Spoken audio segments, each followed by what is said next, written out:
Hello and welcome to my channel. I am going to review a video today and I'm just going to go over her workout and her diet. And I'm a dietitian student here at Iowa State University and I'm a certified personal trainer. I got my training certification back at home and I've had it for about 6 or 7 months. I have clients online and I had clients in person, so I feel like I can give a good resource on what she did and what I would recommend instead. Besides that, we're just going to go through and see how she goes through her day, and I hope it's not too noisy. There's really nowhere else to record, so yeah. In a room, I felt like all the other kids were much slimmer than me. I didn't have confidence in myself because I didn't fit into any of my clothes. I couldn't fit into shorts, I couldn't wear skirts like the other girls did, and I couldn't wear dresses. I didn't feel good, and I didn't feel like I was able to look into the mirror half of the time. Okay, so you can see in this video that she is doing a workout that is provided online by somebody who's like, hey, let me post a workout. I personally think that this is a great way to get started if you're nervous to get into the gym. I also think it's just not necessary to start with a workout at home. I mean, a lot of people are nervous, so things like this are good, but the issue is then you get into the kind of the trends of being scared to even go to the gym to start. I would personally recommend finding someone you are comfortable with, and even if they don't know how to work out, get yourself to a gym, in a gym, before you get too nervous to go. Once you're on your path of starting fitness and you're just working out at home, you get used to that. Just like I recommend getting there. I mean, obviously there's COVID, there's a lot of other things that have been going on this past year, but I just recommend just getting there. Just get to the gym and get started. So let's go back and let's see what else she has going. I had many failed attempts. I used to struggle to commit, and every time I felt like I was letting myself down when I would fail or want to cancel a workout or give up. It gives you this feeling of a love-hate relationship with your body when you can't commit to something, or you can't commit to a weight loss journey, or you end up failing over and over again. And I would never find my motivation and be able to be that girl that it's fit all the time and works out all the time willingly. One of the things I struggled the most in most of my failed attempts was finding the time to work out. I would say in her case, like trying to find time to work out is hard, and that totally makes sense why she's working out at home. Again, I wasn't hating at all. I was just saying that I recommend getting into the gym right away so you avoid those patterns of feeling uncomfortable at the gym. Like, you just start because you'll just get going. But what she's saying about not having time, not having space, or whatever is going on in her life, totally understandable. The other thing I want to mention is the image she shows on the bottom of the screen right before this, where it says lose arm fat in 2 weeks. Okay, please do not fall for that. Please do not look at the lose arm fat in 2 weeks and think it's gonna happen. There's a lot that goes into it. Your diet, how you're exercising, and what you're doing with your body. Like, are you taking off weekends? It's okay to like balance and stuff, but are you like eating strict no calories and then getting to the weekend and eating 3,200 a day, drinking alcohol and a bunch of sweets every single weekend? All you're doing is going to be reverse dieting and going back and forth, and basically you're just eating at maintenance. So what I'm saying is, I just went on a tangent, but what I'm saying is, for her, makes sense. But the arm fat, like, lose in 2 weeks, it's not gonna happen. There's a lot that goes into it. That would be a deeper video to get into, but yeah, I'm just saying, please stay positive and you will get there, but it won't happen in 2 weeks like the picture does say. 10 to 20-minute workouts every single day. Not my usual, where I thought going to the gym and running on the treadmill for hours was the only way to do it. Yeah, I totally agree with her. The treadmill like has to have some sort of intention if you're gonna go on it when you go to the gym. Realizing that I didn't have to be sweating and yeah, I'm really happy that she figured that out. To be working. One of my catalysts and motivations to wanting to work out all the time was actually that I had a love-hate relationship with my thighs. I couldn't fit into the shorts that I wanted to fit into without getting an uncomfortable thigh rub fit into the tops or crop tops that I wanted to fit into, because my stomach was another catalyst for me wanting to reduce I think this is stomach super fat. impressive, and I'm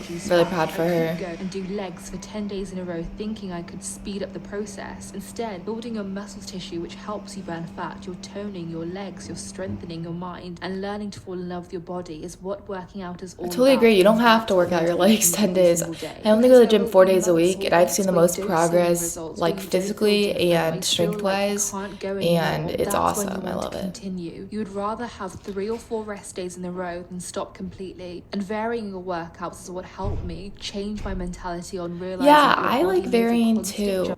That's one thing that can seem like a downfall, is getting bored with the gym easily, but there's so many ways to vary. Yeah, varying is like a little bit of like a sketchy kind of term, because varying as in like going on TikTok and doing a random workout every time you go to the gym is not going to get you where you want to go. But I personally like variety. So if they say do calf raises one day standing, maybe I'll do the next day sitting, or the next week on a leg press machine, or the next week, at the squat rack.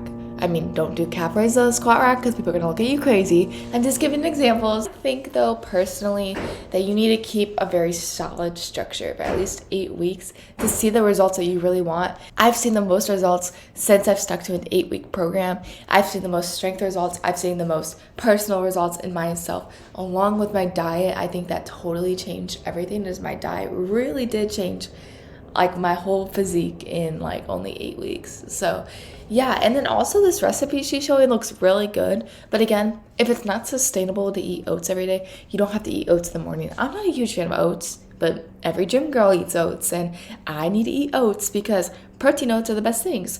I mean, if you personally just don't like the taste, don't eat it. There is so many resources out there to get in your protein and your fuel and your nutrients that you need for every workout, post-workout, pre-workout, whatever you need. But again, I think this looks actually kind of pleasing, and if this is sustainable for her, then you go, girl.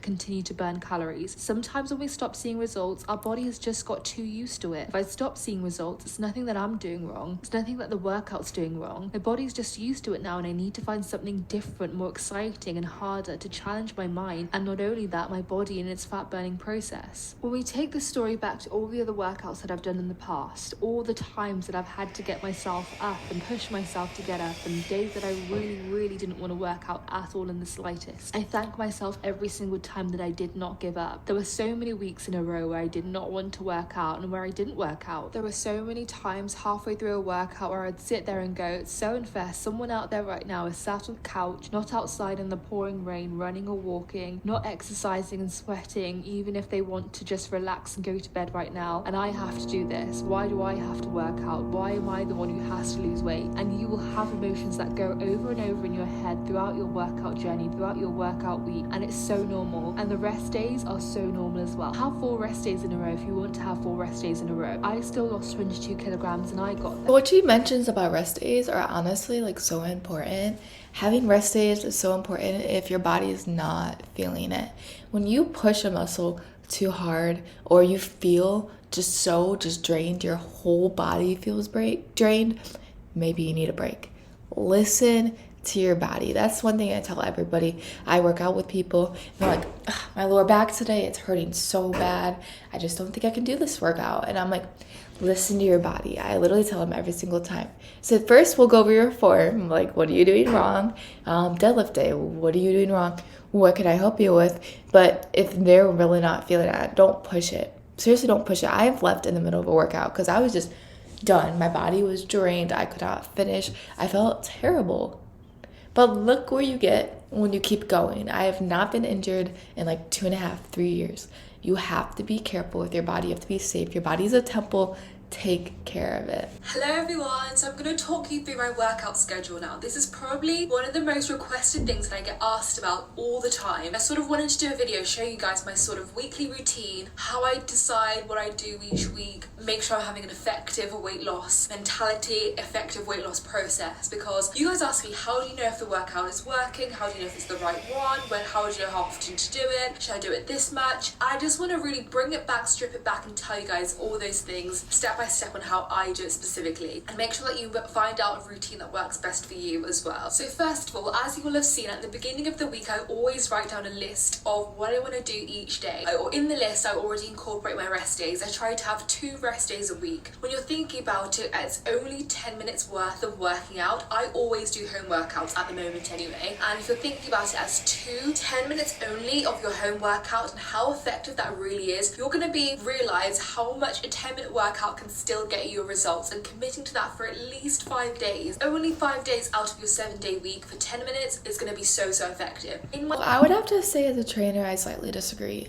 Only because I've dealt with beginners, and yeah, having a trainer makes it a lot easier because you have someone motivating you, telling you what to do, where to go. I think working out 10 minutes a day, 5 days a week, it can get you there pretty slowly. And I think that her results did come a lot with her nutrition too, as she does show her oats and bananas, and that looks really healthy and nutritious. But I would say working out 10 minutes a day, 5 days a week is not the most beneficial. If you're a beginner, go 3 days a week. And I would say do at least a 30-minute workout 3 days a week. 10 minutes is honestly super short. And if you spread out like the rest period, like I'm gonna do this exercise and wait a minute, and you do heavier lifting, like I'm gonna do goblet squats. You take a dumbbell inside your house, hold the dumbbell right in front of you, do some goblet squats, you take a minute break, you do it again. It's way shorter than it is, and honestly, in my opinion, it'd be more effective. The 10 minutes, like high intensity that it seems like she's doing, is more like kind of like abs, a little bit like some high intensity cardio. It's not beneficial long term. It's really easy to reverse back to where you were before. When you get muscle on your body, it's hard to lose. Once it's on your body, it's basically stuck. Okay, stop going to the gym for months and months and months. The thing called muscle memory for a reason. Okay, it will stay. It will stay, but you can't physically get as much muscle with HIIT cardio as you would with a little bit of a longer rest period type of workout like weightlifting. HIIT cardio does come at good times, but it's not sustainable. If you were to eventually go back into your old patterns, you might put on weight a little bit faster than you did before you even started working out. I just suggest that you start with some weights and some weight training and put on some muscle before you care so much about like the HIIT cardio kind of thing. Great. 1 full body workout, 1 leg workout, 2 ab workouts, and 1 leg workout again. I don't know why I said it in that order, but 1 leg workout again. When I started losing weight, one of my catalysts were my arms, my legs, and my stomach area. And being able to do workouts that help tone those areas was so important to me, which is why I have the 2 abs and the 2 leg workouts each and every single week. And that it's found really effective for me. Because I've shown you throughout the week, these are the specific ones I tend to work around. These will be fitness guides on YouTube. I like something that is really hard. And a lot of you guys tell me, what if I'm not seeing results? And if you're not seeing results, what should you do? And for me, it's so important for me to pick out workouts that are really hard, that are gonna make me sweat and give me that burn. Disclaimer, you don't have to sweat every single time to feel like it's working or to know that it's working, because it can work. Okay, I'm glad she gave that disclaimer because you do not need to sweat to feel the burn. Also, the term burn and sweat is just a word that everyone feels like, I'm doing something, I'm sore, I'm doing something. No, that's not the case, okay? I don't want you to think that you need to go into the gym and have to sweat. And picking hard workouts to sweat, I would suggest, is not the best idea. Pick hard workouts because, yeah, maybe your legs are going to feel like they're going to fall off. Maybe they do get a little bit of a burning sensation because, oh my God, my legs are so sore. Or like, this is a really difficult, challenging workout. But the whole sweat part, like, it's a little bit overrated, especially if some people don't really sweat. Like, I barely break a sweat. And originally, when I first started working out, this is the thing I thought. I was like, I'm not working hard enough. How's my boyfriend sweating? And his back is full of like sweat and water and grossness. And then I have no armpit stains. I don't have anything. And I'm like, I'm not working hard enough. And it really was like degrading on me. So some people just don't sweat like that. And you just have to accept that. 30-minute walk, I won't sweat at all and I won't be out of breath at all, but I still know 30 minutes I'm still very much so burning my calories, and it's still that same mentality that you might sweat, burn, and feel exhausted in the beginning of doing a specific workout, and it can wear off because you're not going to feel tired every single time. So don't worry about not sweating and not feeling out of breath, even if it's right at the beginning, because it's not going to happen every single time. Now for these workouts, I know that they're very hard and very challenging because of the type of movements that are incorporated in them, and the types of movements that I did when I was doing CrossFit, when I had a personal trainer, and they're so amazing for really making sure your muscles are activated. Which is why I then want to go on to the next point of my weekly routine of how to make sure that I'm really burning as much as I possibly can, and that is incorporating warm-ups. And these, I'm going to stick some pictures of some amazing warm-ups that I use throughout my journey that really helped me. And what it does is it's almost like preheating the oven. For example, if your muscles aren't warmed up, you end up using half the workout itself to warm up your muscles, then get them activated to then start burning effective calories or burning fat. Whereas if you do So I would say a warm-up is actually pretty effective. I don't know exactly what she's saying is true about waiting half of the workout to like even have your muscles fully warmed up like all the way so that you could activate. I think a short warm-up is good. Make sure it's mobility stretching, not static stretching. We are not reaching up in the sky or going like this, the basic static. No. You want to pull something? Go ahead and do that. No, I'm talking about mobility, some dynamic warm-ups. Get into the groove of things, and this is something that I really carry through every single day. I'll warm up and warm down, and you guys talk to me about stiff legs, stiff arms, and it's just really keeping that in mind and how much that's going to really help you. And of course, there's going to be some days where I don't feel like working out at all. And although my catalysts of working out were, I didn't feel confident in my legs, I didn't feel confident in my stomach, I didn't feel confident in my arms initially, and I couldn't wear shorts, I couldn't wear skirts, I couldn't wear short dresses, and these, or crop tops even, and these are things that I always really wanted to wear. And although that was a catalyst, I would honestly say working out makes me feel alive. It brings this new euphoric feeling to a weight loss journey that I don't have when I'm just eating food. And although in losing weight 80% of it comes down to your food, there's this feeling that working out gives you that I've never felt before. There's this feeling of you're using that time to focus on yourself, you're using that time to focus on you and really push yourself. Yeah, I totally agree. One of the catalysts that motivates Working out is like the best feeling in the world, especially afterwards. It makes you feel like you're motivated to do something good. So. Number one thing, you don't want to ever burn yourself out. End up burning yourself out. You end up getting bored, exhausted, tired, and those moments in the middle of a workout, and I feel like no matter what, you always get these moments where you're like, why do I have to work out right now? There are people sat at home with their dream bodies who don't have to work out, who have already done it, who have already made it, and who feel fantastic, and they can use their time doing something else. And yes, sometimes I'll feel like that, even if it's months and months after or some workout, and you're like, I've got 3 days, oh my goodness, I don't want to keep on going anymore. That's when you want to and fire it for that third day where you really need it the most. It's because one thing with working out is you end up pushing past those barriers that gives you, when you break past that wall, you end up going and going and going. It's like any runners out there or any walkers out there. You get to this point. So true what she said about like getting past that barrier, because it just gets so addicting. Like not going to the gym might make you feel a little bit guilty. It might make you feel like, did I even do anything productive with myself today? Well, I'm just saying, don't feel that way if you don't go, but I'm just saying once you get started and get past that breaking point, it's really hard to stop. It's kind of like people say, like if you cut out sweets or sugar for 2 weeks, then you just like lose those cravings, which I did like last month. I went for 60 days without sweets, and I totally just don't crave it as much as I used to, and it just feels so much better in my body. But it's like the hardest mental part is to get past the beginning. So 40 minutes for some people, 1 hour for some people, where you feel exhausted. And it's when you push past the next 20 minutes, you go for hours and hours and hours. And that is the wall that you want to break past. There's no secret formula to motivation. It's all in your mind. Now, after losing 22 kilograms, I can honestly tell you that it's you and your mind that goes through a workout routine. As I've indicated to you guys, all my workouts I do fasted. And now you guys tell me, if I can't do a fasted workout, if I can't do a workout in the morning, am I still going to be losing weight? And absolutely yes. So the only advantage of a fasted workout is that you're using the stored fat. When your body runs on the energy of uses the energy of the food that you've already eaten, that's already in your body, for the workout, to then burn the calories, to then get your body moving, we're burning the stored fat. I just want to say, Yeah, I just tested on fasting and feasting, fasting, whatever. And what she's saying about burning the stored fat, not necessarily the truest thing. Well, the only way to really fully get energy to work out is through glucose, which is through carbs.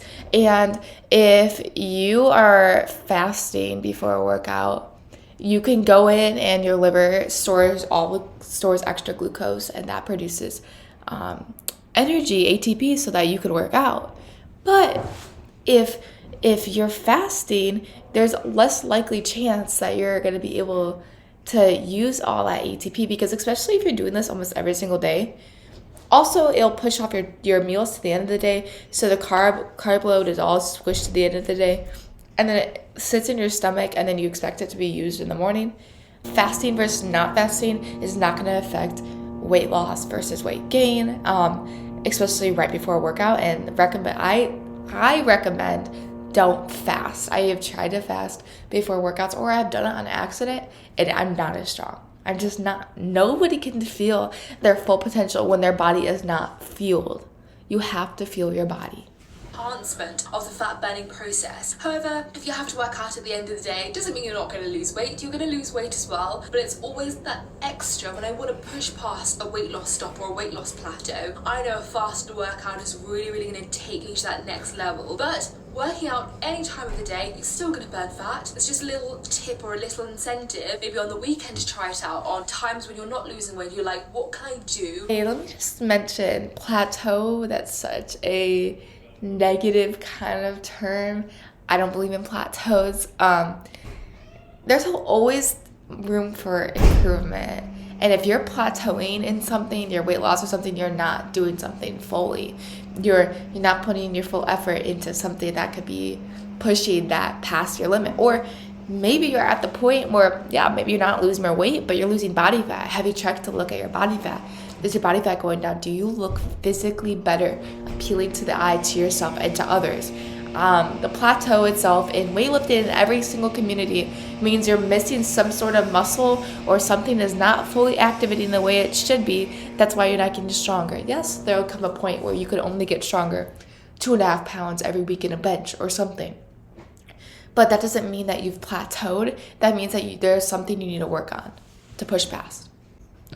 To that next level, and that's what I sort of carry with me for my workout routines. I also want to explain why my workouts are so varied, and again, it comes to the process of a weight loss plateau or weight loss stop. How I thought to myself, how do I get myself to continue burning calories? And for me, by varying up the different workouts, one day full body, one day leg, one day arm, your body is constantly having to work different areas, and to constantly feel jump started. When your body feels constantly challenged in different areas, you're then making sure that your body is alive, it's awake, it keeps going. When you focus on one specific workout, one specific area over and over again daily, your body gets too used to it. That's why I really want to push you guys to emphasize how important it is to try and mix and match different types of workouts throughout your week, throughout your weight loss journey over 2 weeks. So I think I'm gonna stop it there. What she said at the end, again, I do not agree with. A variety of workouts will not get you to your end goal. Yes, switching up, not doing legs every single day of the week, not doing arms every single day of the week, or abs, or whatever you want. All of it will come with a overall variety for the week, but that variety should stay constant for at least 8 weeks to see results. You want to see results in your body. You can't keep switching between TikTok workouts, Chloe Take workouts, YouTube workouts. You have to find something consistent, and it's okay to follow those workouts, but stay consistent to one. That's like the biggest thing. If you want to get your weight loss journey started and rolling really fast, find, oh my god, I swear I saw a ghost. Oh my god. Well, yeah. Find the workouts that are gonna push you, and find workouts that you can put in a pattern. So I'm doing Chloe Ting abs Monday, Wednesday, Friday, but I'm doing that for 8 weeks straight, because otherwise you're not going to see as many results as you want. Plus, if you're new and you're a beginner, you will get newbie gains. Yeah. gains, as in you will grow faster than all of your surrounding peers who are stronger, who have a little bit of biceps or whatever. You will grow faster because you have just started. But if you start correctly and on the right path, you might be stronger than the person who started with Chloe Ting and then YouTube and then TikTok and then YouTube and then TikTok. So I'm just trying to lead you in the right direction. Yeah, I'm not really good at this. Oh, shoot. I hope you enjoyed. Again, this is just from a perspective of a certified personal trainer. And obviously, I don't even have a year of experience training yet, but I do have my certification. I do have clients. This just works for me. This is what works for them. And then I'm also a dietetic student. So I've been testing and learning a lot about dietitian, dietetics type of stuff. As long as I've been working on my nutrition for about 2 years or so far, something like that. So yeah, this is just my opinion. Take it as what it is. And yeah, peace out, Girl Scouts.